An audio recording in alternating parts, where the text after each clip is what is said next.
Underneath the triple tree, there is a man who waits for me. And should I go or should I stay, my fate's the same either way. Good morning. The words faded back into the ether, and I awoke with a start. Jimmy Prescott was lounging against the wall near the door, an amused yet disapproving look on his face. Shit, I'm sorry, Mr. Prescott. I didn't hear you come in. You know, I worked here when I was a kid too. I installed the bell on the door for this very reason. Didn't seem to wake you up though, he laughed. I mumbled another apology and idly straightened a stack of business cards in front of me. Late night? Kinda. Very. I hope you weren't out at the bonfires with all the other underage drinkers. No, sir. Yep. Good. Anyway, I'm just here for my lunch. I'll take a Parmesan chicken with avocado on rye. Yes, sir. Happy that the conversation was over, I walked over to the sandwich counter and unwound the twisty tie from the rye bread. Jamie Prescott stepped back from the counter and idly studied the pictures on the wall, though he'd seen them 1,000 times before. More of the photos were of the Prescott family, taken over the last century. I'd always thought it odd decor, but then the shop was named after them after all. Is Mira here? Prescott asked as I wrapped up his sandwich. She's in the back. I thought she'd still be in St. Louis. Well, when you finished, would you mind getting her for me? Shit. Yes, sir. I handed him his sandwich and went to the back to find Mira. She was in the office, furiously punching the keys on her accounting calculator. Mira, Jimmy Prescott is out front. He wants to talk to you. She turned and gave me a dubious look. Did he say what about? I shook my head. Okay, you can go home for the day, Sam. But are you sure? I still had 3 hours on the clock. He's the only customer we've had since we opened. Don't worry, I'll pay you for the whole day, kiddo. Thanks, Mira. Good luck, I guess. I gave her a sympathetic shrug and she patted my arm. I didn't know how she did it. Mira was perhaps the most burdened and stressed out woman in all of Drisking, but she never failed to be unbelievably kind. There was a hopelessness about her, a sadness that she hid very well. I left the store out the back door so I wouldn't have to see Jimmy Prescott again. His weird, yellowed amber eyes always set me on edge. Not to mention, he was a total tool. I hopped in my car and texted Kyle that I was off work. He answered immediately and told me to come meet him. I happily whipped my apron off over my head and threw the car into reverse. Crystal Lake was my favorite place in all of Drisking. I had to park almost a mile away since the lake was so packed. I eventually found Kyle and Kimber sitting on a rock that jutted out over the beach. Kimber was sunbathing in a blue floral bikini, and Kyle was wearing his "no one can tell where my eyes are looking" sunglasses. What'd I miss? I asked, sitting down next to Kimber. Not much, she answered, stretching and sitting up. Just more beer. She dug into the cooler behind her and tried to hand me a Blue Moon. No, I waved it away. Got any Excedrin? Oh no, Kimber gave me her "I'm sorry" pout. Okay, then I'll just take those sunglasses. I held my hand out to Kyle, who looked back at it in horror. What? No, fuck off. Oh, come on, Kyle, give him your sunglasses. Sam didn't get to sleep off his hangover like we did. I smiled at Kyle, and he tightened his lips. We both knew exactly what I was doing. Kimber stroked Kyle's arm in encouragement. Please, she asked. Fine, he said, and shoved his blue blockers at me. I put them on and sat back, turning my head to watch the girls on the beach below. Phoebe Dranger, dark-haired girl, was there lying on a towel next to Roundface and giggling. It still seemed unnatural to me to see the two of them without Rude Nose. The three had been inseparable, working as fluidly together as the gears in a watch until Christy had fallen in love with some college kid and run away. So why'd you get out of work early anyway? Kyle asked. Prescott came in. Ew, Kimber squirmed. He totally freaks me out. He's been staring at me since like the 5th grade. Next time he stares at you, let him know that I'll knock him the fuck out. Kyle had always been protective over Kimber, but ever since they'd started dating, it had gotten 10 times more unbearable. Kimber winked at him. So what did he want, Sam? He wanted to talk to Mira, probably about the sandwich shop. You mean about how no one ever goes there and the business should have been closed years ago, but it won't because the Prescotts are stubborn and vain? Kyle said. Yeah, probably. I mean, she looked pretty worried. I can count on one hand how many sandwiches I've sold in the past month. Ouch, Kimber grimaced. Yeah, I'm pretty sure she's going to get chewed out. I really don't like that guy. I thought about the squirmy, yellow-eyed freak yelling at sweet little Mira, and it made my blood boil. You should have met his dad, Kyle snorted. He was a piece of work. Yeah, Tom Prescott, Kimber said. The family put him in a home a few towns over. Why is he in a home? I heard he got dementia and was embarrassing the family in public, Kyle said. I heard that too. Kimber brushed her long curls off her shoulders. I always liked Tom Prescott. It was a pretty shitty thing to do. Hey kids! We turned in unison to see Phil Saunders coming stomping out of the bushes behind us, with Mike Sutton following behind. So this is where the cool people hang out, high above the kingdom on Pride Rock. Sup, Mike? Kyle said, ignoring Phil, whom he disliked ever since Phil had briefly dated Kimber. Phil was either unaware of or uninterested in Kyle's feelings. Of course, that may also have been because Phil was stoned out of his mind most of the time, and now was no exception. They sat down next to us, and Mike offered me his pipe. You want to hit this? I did want to hit it, and pretty badly too. I reached up to grab it, but Phil swatted my hand away. Careful, guy. You don't want to get the sheriff's son high. For fuck's sakes, Mike. Mike nodded knowingly and shoved the pipe back into his pocket. I scowled. Really? Sorry, Sammy. Hell, the only reason I'm even smoking around you is because today is my cousin's death anniversary, and I don't give a shit about anything else. Your cousin Hannah? Kimber asked with a sympathetic look. Yep, 5 years she's been gone.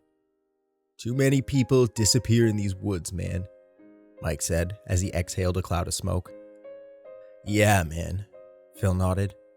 You know, sometimes when I'm high, I can see them all. And I feel like I know the answer to the mystery, man. Like I'm so close to solving it. It's just something I can see. Like they're all puzzle pieces. And in my mind, I can see the puzzle put together. But I can't tell what the picture is of, you know? You're fucking high, Saunders, Kyle said. We all are, man. We all are. Everyone in this town is drinking the fucking Kool-Aid. Kimber raised an eyebrow at him, but said nothing. Everyone except the dead ones. I can see what they looked like before they went into the ground. Or is it the grounder? Shit, I don't know, man, Mike said to the space in front of him. Yeah, I see all those people. Hannah, Paige, Jason Metley. Hell, I even see your sister, Walker. Kyle, who I knew had been monitoring the conversation for mention of this very thing, sprang to his feet and opened his mouth to yell at Phil. Nah, Whitney Walker ran away to St. Louis, remember? Mike said. I saw Kyle and Kimber exchange a quick look as I tried to remain impassive from behind the blue blockers. That true, man? Phil asked. And there it was. I knew Kyle and Kimber had always wondered what I thought about Whitney and if I'd ever accepted the official statement that she and Jay had run away together. They were kind enough not to bring it up, but I knew they wanted to know what I believed, what I thought had really happened. I loved them both and I wanted to talk to them about it, but I just couldn't. Everyone thought that I had spent the last 7 years quietly grieving and that I'd put the incident behind me. At least, that's what I tried to show them. The truth was that I'd never given up on Whitney. I'd waited years for Jay to show up on social media, and when I finally found him last year, I had been devastated. I had always hoped that the official report was right and that Whitney was somewhere far away from here, alive and happy with Jay Bauer. But his MySpace page showed a thriving teenager, still living at home with his parents, his ex-girlfriend Whitney, the furthest thing from his mind. When I brought the evidence to my dad, he read the pages I'd printed off, and then shut the door to his office with me on the other side. I heard him crying in there for hours, as I waited for him to reopen the case and bring the smackdown on the Butler County Sheriff's Department. But justice had never come, and we never mentioned Jay Bauer again. For whatever reason, I never told Kyle and Kimber about any of that. Maybe it was because I was worried they'd blow it off like my dad had. Or maybe, and far more likely, I didn't want them to know how obsessed I'd become with the Borrasca and the skinned men. I knew, as assuredly as the sun would rise tomorrow, that Whitney's death had happened there, just like all the others who'd gone to the Triple Tree. I was suddenly very aware of 4 pairs of eyes staring at me. Yeah, it's true. She ran off with this guy Jay from our hometown, I answered. That was enough for Kyle. All right, guys, seriously, he's the sheriff's kid. What do you think's going to happen if he gets caught with weed? The little man is right, Phil. Let's bounce. I don't need any more trouble with the cops around here, Mike said. Later, Walker. Kimber, little man. Phil stood up, brushed off his pants, and jumped from the boulder onto the sandy beach below. He sprayed sand all over a couple of freshman girls who squealed and called him an unthoughtful ass. Phil tipped his invisible hat to them and said, "Ladies," before walking off. Mike followed him down, and as I watched them make their way down the beach, I became aware of the conversation going on behind me. I didn't say I wanted to go, I said I had to go, Kimber said.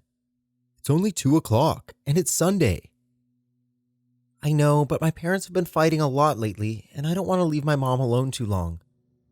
I thought she was doing better. A little, but she's still depressed, Kyle. Do you want to stay over at my place tonight? Kimber's voice dropped into a whisper. I don't think I'm ready for that yet. What? No, wait, that's not what I meant. I'd sleep on the pull-out in the basement and you would have my room. Very awkward silence. My parents love you, you know, he added. Kimber laughed. I know, I just want to be there for my mom right now, but thank you, sweetie. And then the absolutely disgusting sound of my best friends kissing. I would never get used to it. On that note, I'm out of here too. I stood up and gave them both a shaming look. Oh, come on, Sam, don't be jealous. We'll find you a girlfriend someday, Kyle joked. I really don't need your help with that, I muttered, glancing down on the beach to where Emmeline Adler was sunbathing. I'll see you guys tomorrow. Last week of school, Kimber yelled at my retreating back. Thank God. Tomorrow was the last Monday of the school year, and while I should have been thankful my sophomore year was ending, I wasn't. The summer meant no distractions, more time to think, and even more hours of boredom at Prescott Artisan Sandwiches. But I wasn't looking forward to tomorrow for another reason. Besides it being Monday, it was also sophomore ditch day. My dad had caught on to that several weeks ago, and warned me to set a good example and go to school that day. Sometimes I really hated being the son of a cop. Kimber and Kyle were sympathetic and had offered to share in my misery. I had, of course, said yes, much to Kyle's sadness. As I'd expected, my dad was waiting for me when I got home. We shared a brief, strained conversation about our respective days, and then he finally got to it. Remember, Sammy, we're cracking down on truancy this year. I want to see you at school tomorrow. Yeah, I got it, Dad. And I hope I won't have to write a ticket to Kyle either. I sighed. It's just a tradition. Even the teachers sort of encourage it. On Friday they said, I don't care what they said, Sam. Besides the fact that I'm the sheriff, I am also your father and I want my son in school. I laughed and shook my head. What a joke. I can't control what Kyle does. Fair enough, but you can control what you do. I said nothing, and Dad sighed. It's almost over, Sam. Just get through these last 5 days, and you can be done with school for a few months." "Fine." I walked out of the kitchen, rudely ending the conversation. I climbed the stairs and passed by Whitney's door on the way to my room. The light was on and silence was behind it. I knew my mother was in there. She was always in there, doing God knows what. I walked to my own room, shut the door behind me, and locked it. The next day at school ended up being more embarrassing than anything else. There were a few other people that hadn't skipped, maybe a total of 10 of us, and the looks they shot at me made it clear that my dad was the reason they were there. Kimber, great friend that she was, happily went to her classes like it was a normal day. Kyle attended all of my classes with me. The teachers, who had been looking forward to an easy day, couldn't have cared less. Just before lunch, an officer came around to all the classrooms and asked for copies of the attendance sheets. Dad really wasn't kidding about cracking down this year. I was going to get shit from people all summer. At lunch, Kyle and I went to my car to smoke. Usually we were hidden by dozens of large pickup trucks, but today we were out in the open and vulnerable. I moved the car back to a shady corner of the parking lot, and Kyle pulled out his bowl. "Did you text Kimber?" I asked him while he hit it. "Yep," he said through tight lips as he let the smoke sit in his lungs and then blew it out all over my dashboard. "She went home around 4th period. She said her mom called her and she was going home to take care of her. I don't know, man." "Doesn't her mom hate you?" I asked, taking my turn with the bowl. "Yeah, I mean, that's a fairly new development ever since Kimber and I started dating. But I'm pretty sure she's always hated me and just hid it better before. Now that she's all depressed and whatever, she doesn't give a shit." It was hard to picture anyone hating Kyle. Why can't Kimber's dad take care of her? I don't know. I hit the pipe again. "Hey man, let's not even go back today," Kyle said.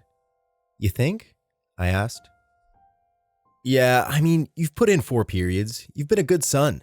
And Officer Dickass has already come around and collected the attendance sheets." "Dickass? Really? You're better than that, man." "Officer Ass Dick? You're fucking baked, Kyle. Seriously, man, let's go." I thought about it for a second. Kyle was right.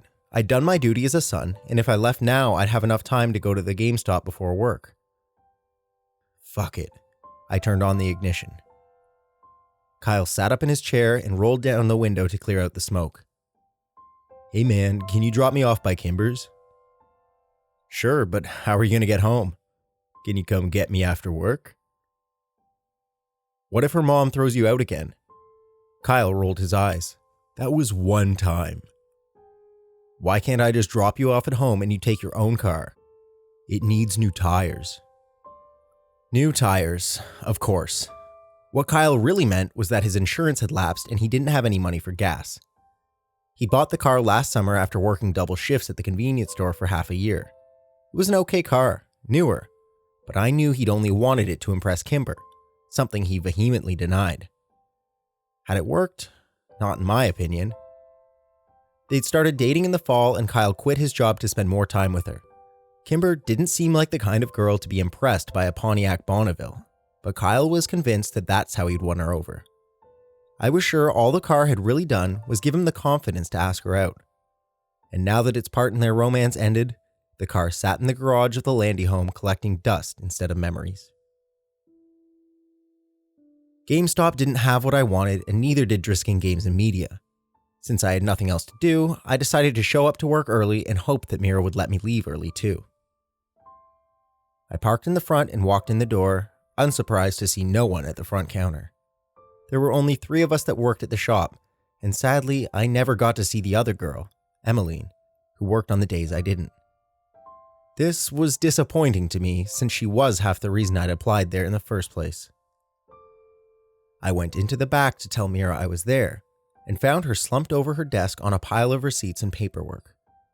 This wasn't an unusual way to find Mira, but something seemed different today. I immediately felt a disturbance in the force, but before I could run away, she turned towards me and I saw I was right to flee.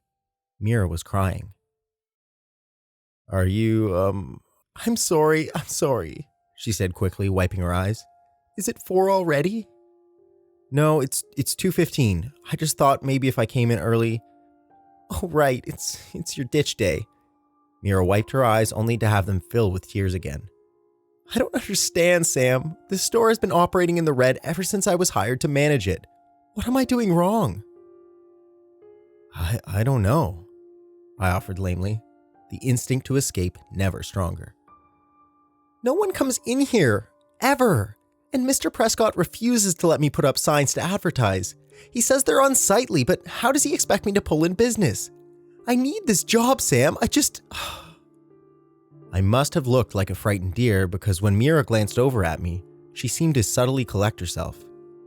Go ahead and go out to the front. I'll do your time card. She didn't have to tell me twice. I really liked Mira, and I hated seeing her like this. The front didn't end up being much better. I could hear Mira crying over the store's dated music track. Her sobs went from painfully audible to muffled whimpers. After half an hour, I decided that I had to do something. Since I was entirely unequipped to deal with an adult woman's emotions, I decided to call Mira's husband, Owen. He was thankfully at home and answered on the second ring. I'll be right there. I breathed a sigh of relief when I heard a car pull up outside and saw the tall, girthy Owen get out of it. He walked in during a quiet lull in his wife's breakdown. I'm sorry to call you at home, Mr. Daly. I just didn't know what else to do. That's okay, Sam. You did the right thing. He looked tired, and I could tell this situation wasn't new to him. Is she okay?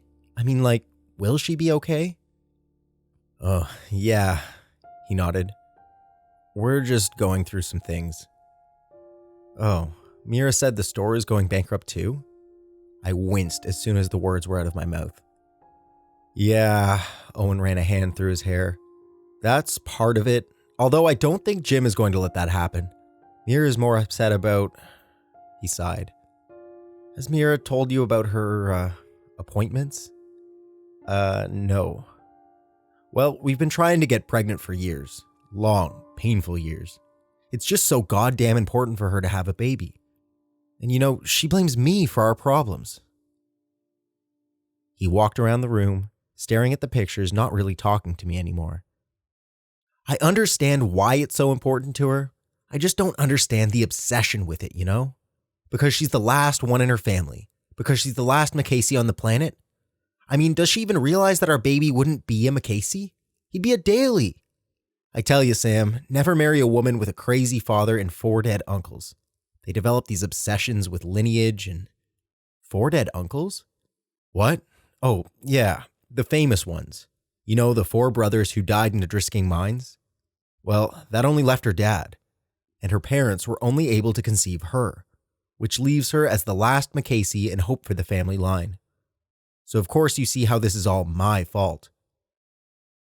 I looked at him blankly as he sighed. I'm sorry, kid. These aren't your problems, and they're way over your pay grade. I'm just very stressed out these days. Our fertility issues and Mira's absolute abhorrence to our only other option. But how did they die? I was desperate to talk about anything else, and the story of Mira's uncles interested me. The McCasey boys? I don't really know. They died on the mountain somewhere. Oh, well, have you ever heard of the Skinned Men? Skinned Men? Yeah. I don't think so. What about Borrasca? Owen Daly squeezed his eyes shut and pushed in on his temples with his fingers. What? What does a Borrasca have to do with anything? Owen? Mira's voice squeaked from the doorway. Oh, baby, are you okay? Sam called the house. I want to do it. You do? Owen asked dubiously. I called him. His eyes flickered over to me and I immediately looked away. Another conversation I didn't want to be part of. Sam, why don't you take off for the day? Mira and I will handle things here. Okay, I mumbled and bolted to the door.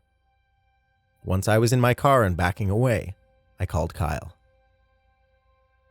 Dude, fucking weird shit is going down in this town. What happened? I can't explain it over the phone. Where are you at? I'm at Kimber's. Are you off work? Yeah, I'm coming to get you. By at Kimber's, Kyle meant sitting on the curb in front of the house, kicked off the property again. When I pulled up, Kimber came out and met us at the curb. I'm so sorry, Kyle, she said. She's really upset today. She wouldn't even let me leave the house to sit with you. It's okay, he said. Don't worry about me. I just want to make sure that you and your mom are okay. We're okay, and my dad will be home soon. Text us when he gets home and we'll come get you, I said. I wish I could. I'm babysitting tonight until 7:30. Maybe after that? Sure. Kyle and Kimber hugged goodbye, and then Kimber rushed back to her house as something crashed inside. So, what's going on? Kyle asked, taking a drink of a warm Dr. Pepper sitting in my cup holder. You're still wearing your apron, you know. Mira had a breakdown, I said, peeling it off. Really? What happened? I told Kyle the full story, giving particular attention to the 4 uncles. Yeah, the McCaseys. I've heard of them. Didn't know Mira was one, though. I thought they were all dead. Yeah, she's like the last one. So, do you think the McCasey deaths have anything to do with the other disappearances? It had been a while since I'd mentioned anything about Borrasca, and Kyle choked a little on the Dr. Pepper. I don't know, man. I mean, maybe, if the disappearances started around the same time. How can we find that out? Maybe the cops? There have to be police reports. Okay, but what if I couldn't ask my dad? Kyle shook his head. I don't know then. What about, records? The Historical Society people, maybe? Oh yeah, he said, nodding. We can try them. They're over on 2nd. They share an office with Drisking Arts and Antiques. I made a U-turn and started back towards town. Hey, why are we doing this? I'd known the question was coming. I'd hoped to have more answers myself before I had to give him one. Just Whitney, was all I could say. Kyle didn't ask anything more. The Historic Preservation Society of Drisking was at the back of the building, and we had to walk through the antique shop as the owner, Mr. Dranger, eyed us warily. At the end of the short hallway, we found a small room with 2 desks pushed together. One was empty and the other was stacked high with books and folders of loose paper. We could hear someone typing behind the stacks. I cleared my throat. Hello? A small woman popped up from behind the desk. I recognized her as the same woman who had given us a lecture in the 5th grade. Hello, how can I help you boys? She asked, walking out to greet us. Yeah, I have a few questions about Drisking's history, I guess. Oh, great. Is this for an end-of-year report? Have a seat, boys. She gestured to the empty chair sitting behind the other desk. I nodded at Kyle and he sat down, looking uneasy. Yeah, it's for an essay we have to write. Hey, I think you gave a lecture to us 7 years ago at school? Oh yes, I give that lecture every year with Mr. Prescott, she smiled. Yeah, it was you and that other guy too, a bald guy, Kyle said, shifting uncomfortably in the wooden chair. Yes, that was my fiancé, Wyatt Dowding. He passed several years ago. Oh, Kyle said. So, Miss Scanlon, but you can call me Catherine, she said. Catherine, I tried. I hated calling adults by their first names. We want to know about the McCasey kids. Oh, Catherine said, shaking her head. A dark part of history there, but still history nonetheless. Yeah, so when did that happen? And how did they die? Kyle added. Well, they didn't die. I mean, they certainly perished in the mines, but their bodies were never recovered, so we don't know the answer to that. I would think dehydration, starvation, and exhaustion killed them within days of getting lost down there. And to your second question, that was 1953, I believe. And the mines closed that year? Well, actually, the mines officially closed the year after. There was a legal spat between the city and the Prescott family who wanted to leave the mines open until the bodies were found. The city won and the mines were condemned. Wait, why did the Prescotts care? Don't you want to write this down? Catherine asked. Kyle tapped his head twice with his finger. Catherine shrugged and continued. Well, the Prescott and the McCasey families were closely related. Tom Prescott was paying teams of unemployed miners to go into the mines and search for the bodies. The city had had enough of it. The mountain was unsafe and they didn't want any more deaths. The mines had been abandoned years before and were structurally unsafe. After the city banned the recovery teams from the mines, members of the Prescott family started going down there themselves. Finally, the city had had enough and they had the mines collapsed. With bombs? Kyle asked. Well, with explosives. And that's what led to the incident. By this time, the mines had been unprofitable for a few years, and the city was quite broke. They hired a less than reputable company to collapse the mines, and, well, when they set off the explosives, they accidentally broke into Drisking's water table. The city went into debt trying to purify the water of silt and iron ore. It wasn't until 2 years later that things started getting better, thanks to the Prescotts, who truly did revitalize Drisking. Kyle's phone chirped and he pulled it out of his pocket. It's Kimber. She wants us to come over. Okay, thanks, Miss Catherine. Sure, if you have any other questions, feel free to come by. We're almost always open during the day. Oh, or you can email me. She dug into her jacket pocket and pulled out a loose business card. It was creased and had a dusty smudge on it. Thanks. So what do you think? Kyle asked when we got into the car. I don't know. It's weird, isn't it? I mean, why would the Prescotts give a shit if the town suffers after they refuse to help them find their family and were actively working against them? Maybe they forgave and forgot. Kyle shrugged. Does Jimmy Prescott seem like a guy to forgive and forget to you? No, and his dad is even worse. Exactly. Maybe we should... Turn here. Sorry, Kimber's still babysitting and she's over on Amherst. When we pulled up, Kimber was out in the front yard with 2 young boys who were playing in the driveway. She was holding a sleeping baby and waving to us. We parked in the driveway and she introduced us to the 2 older kids. They gave shy hellos and then ran off to continue their game.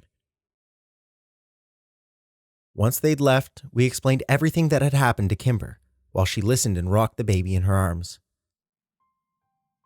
Sam is right. That doesn't make sense. But why are we even concerned about something that happened decades ago? Whitney, Kyle said, so I didn't have to. A flash of surprise crossed Kimber's face, and she walked over to put the baby down in his playpen. Then she walked back and pulled me into one of her famous, super comforting, not at all awkward hugs. When she released me, she began to pace around the driveway. Okay, so we think Whitney somehow got involved in all of this? And you're right, if we want to figure this out, we need to start at the beginning. Phil is right. Every mystery in this town is one piece of a larger puzzle. It's all related. She stopped and looked over at us. We need to go to the source if we want answers. Yeah, that's not a bad idea, Kyle agreed. I know he likes to hang out in the hideaway and get drunk with ex-Sheriff Clary. No, Kyle, not Jimmy. His dad. Tom? He's so crazy they put him in a home. But he's the horse's mouth though, isn't he? Jimmy isn't likely to know half as much as his dad. But, as Kyle and Kimber argued, I watched the kids chase each other around the tree in their front yard. There seemed to be something carved in the bark. Words, not unlike the triple tree at Ambercott Fort. I was too far away to read what it said. He got you! He got you! I heard the youngest one call to his brother. The skinned man got you. Now you have to die. Nuh-uh, Peter, I was touching the tree. No, you weren't. You're a liar. One of them got you and now you have to go and meet the shiny gentleman. No, I don't. Kimber, Josh is cheating. I shuddered and turned away from them. Where's the nut house? I interrupted them. Is it close? It's not a nut house. It's more like a hospice, Kimber chided. The rumor I've heard is that he's at Golden Elm, and that's in Cape Girardeau. That's about 40 minutes away, Kyle said, to pull out his phone. I'll check the visiting hours for Tuesdays. Sam, do you work tomorrow? I work every day, but I'll get out of it, I promised. Okay, cool. Let's plan to leave after school. The following day dragged on like any last Tuesday of the school year. Most people talked about what they did with their ditch day or complained about a cop showing up at their house to issue them a ticket while sliding less than pleasing looks at me. When the final bell rang at 3:30, I grabbed my bag and booked it out to my car. Kyle and Kimber were already waiting for me. The drive took longer than we expected when I got lost in Cape Girardeau. The town was bigger than Drisking and the streets weren't laid out with any sort of planning or logic. By the time we arrived at Golden Elm, we only had 20 minutes left for visiting hours. We're here to see Mr. Thomas Prescott, Kimber told the nurse at the front desk. We let her do the talking, since she had a disarming, old-fashioned charm about her that put people in a friendly mood. Old Tom? Oh wow, he hasn't had a visitor since Christmas when his son came in. Sign the check-in sheet and take a visitor sticker. Your family then? Do you know where his room is? The nurse arched a thin, suspicious eyebrow. I'm sorry, we don't, Kimber apologized. My mother has been asking me to check in with my great-uncle while she's away doing Doctors Without Borders. I should have gotten more information from her, but she only has so many minutes to call home. Oh, of course, dear. Let me get someone to escort you. An orderly led us to Tom Prescott's room, which we found empty. He pointed down the hall and said, he likes to read in the sunroom. We walked down the hall and found an old, thin man sitting alone whispering to himself. He was sitting at a table in front of a backgammon board, moving chess pieces around it. Tom Prescott? Kimber said, smiling. He didn't look up, and I wondered if he'd heard her at all. Kimber took a deep breath to try again, but the old man suddenly slammed his fist on the table. I'm him, goddammit. I'm Mr. Thomas Prescott. Don't call me Tom. People's kids used to have more respect.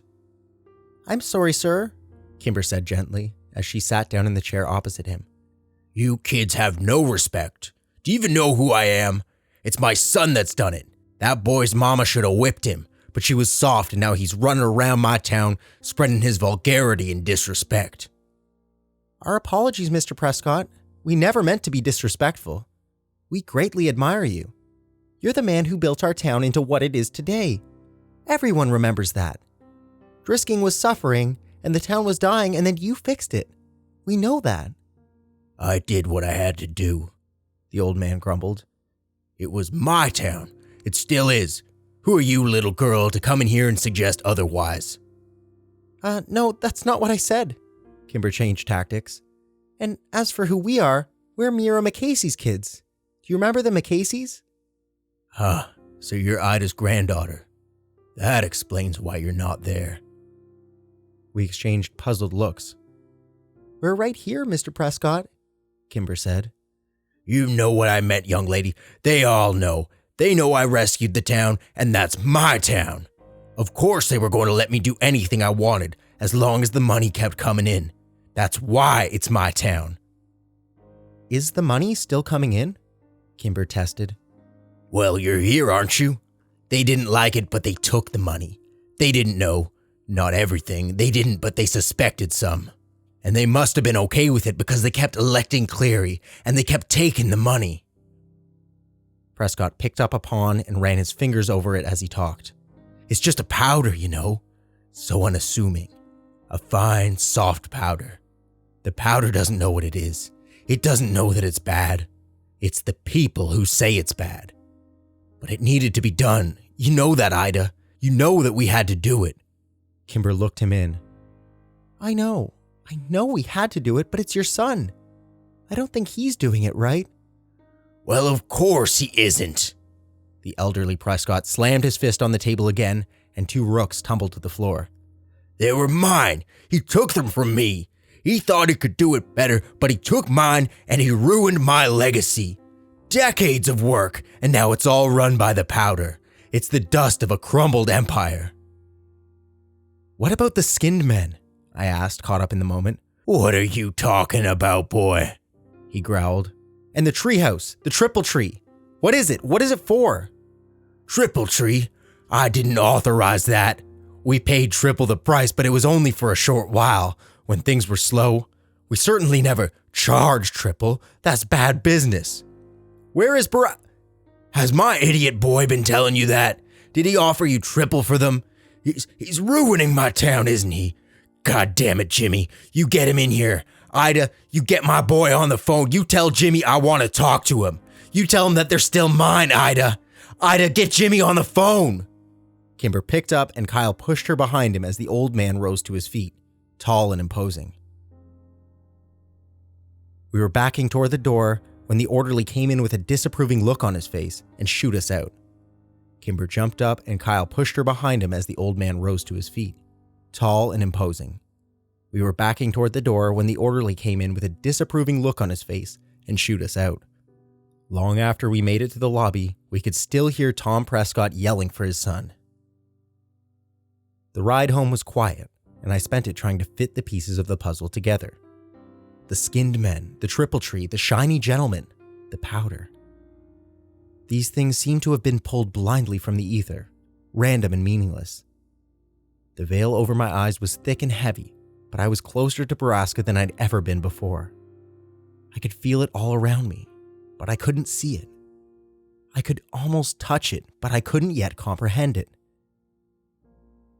I suddenly realized that Kyle was pulling over off the road, and I snapped out of my contemplation. He put the car in park and turned around to look at me in the back seat. Is this really about Whitney, Sam? Yes. Kimber watched us with worried eyes. Why do you think that? The cops, even your father confirmed that Whitney ran away. I don't believe them, I said through clenched teeth. Look, Sam, we're getting pretty deep in here and I'm with you every step, but I have to know that there's a reason we're doing this. And pulling Kimber in too, I have to know that this is important to you for the right reasons, and it's not just an obsession. I looked out the window and realized that he'd pulled over near the West Rim Prescott Ore Trailhead. He was right to worry, and even more so to be protective of Kimber. Kyle was thinking it, and so was I. The powder. If Borrasca really did involve moving mass amounts of drugs, did I want to involve my friends any further? This wasn't their fight. I loved these people. Could I really risk the safety for my own curiosities and vendettas? But as hard as I wished I could let them go, I knew I needed them. I have to know what really happened to Whitney, I whispered. Kyle turned back around without a word, and Kimber placed her hand on mine. I jerked my hand away and crossed my arms, and then immediately apologized. Kimber just smiled in a forgiving sort of way. Kyle sighed. Sam. He was interrupted by the piercing ring of Kimber's phone. She scrambled for her cell to silence it, but when she saw the name on the screen, she quickly answered. Dad? Wait, what? What do you mean? Dad? No, wait, slow down, hello? She took the phone away from her ear. Something's happened to my mom and she's at the hospital. Tears filled Kimber's soft green eyes. Kyle threw the car in gear and screeched onto the road. We made the 10-mile trip to the hospital in as many minutes, which was criminally fast on the surface streets. Kyle stopped the car at the emergency entrance, and Kimber and I ran inside. A deputy was there waiting. He refused to answer Kimber's desperate questions as he led us to her father. When the deputy swung open the doors, I saw my dad standing next to Kimber's, and I braced myself for the worst. Kimber's father took her in one direction, and my dad took me in the other. Before he said a word, I saw Kimber crumble to the floor on the other side of the room. I looked at my dad helplessly, and he gave me a sympathetic nod and pulled me into a hug. We sat down in a corner, and I stared at my hands as he quietly explained that Mrs. DeStaro had gone grocery shopping around 1 o'clock, come home, put the groceries away, made 2 lasagnas and a meatloaf and put them in the freezer. Then she got in her car, drove to the hospital, parked in the shade, took the stairs up 7 floors to the roof, and jumped off it. She lived long enough to apologize to the EMT who found her. I watched Kimber fall apart as her mother's body slowly grew cold in the morgue 1 floor beneath us.